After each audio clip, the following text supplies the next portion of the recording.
ఒకవేళ నువ్వు యేసయ్యను ద్వేషిస్తున్నా, యేసయ్యను దూషిస్తున్నా, నిష్కారణంగా యేసుక్రీస్తు గురించి నువ్వు తప్పుగా మాట్లాడుతున్నా, ఒక ప్రశ్న దేవుని సేవకునిగా సద్వినయంగా నిన్ను వేయాలని ఆశపడుతున్నాను ఏంటంటే, యేసును ద్వేషించడానికి దూషించడానికి ఒక కారణం చెప్పు.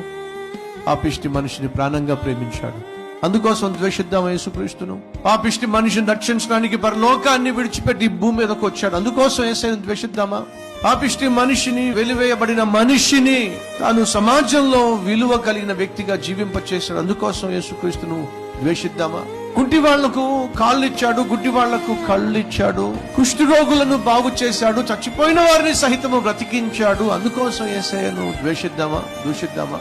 పాపిష్టి మనుషులను ప్రేమగా పలకరించాడు, వెలివేయబడిన వారిని తన వారిగా భావించాడు, అందుకోసం యేసయ్యను ద్వేషిద్దామా? ప్రపంచాన్ని పరిపాలించేటటువంటి స్థానాన్ని విడిచిపెట్టి దాసుని స్వరూపము ధరించి తనను తాను రిక్తునిగా చేసుకొని పాపిష్టి మనిషికి రావాల్సిన శిక్షంతటిని తన మీద వేసుకొని ఆకాశానికి భూమికి మధ్య, దేవునికి పాపిష్టి మనిషికి మధ్య, తూర్పుకు పడమరకు మధ్య 3 మేకుల మీద వ్రేలాడి తన ప్రాణాన్ని దారపోశాడు. అంతగా ప్రాణంగా ప్రేమించిన దేవుడు ప్రాణాన్ని దారపోస్తే దానికోసం ఆయన ద్వేషిద్దాం. దేనికోసం ద్వేషిద్దాం?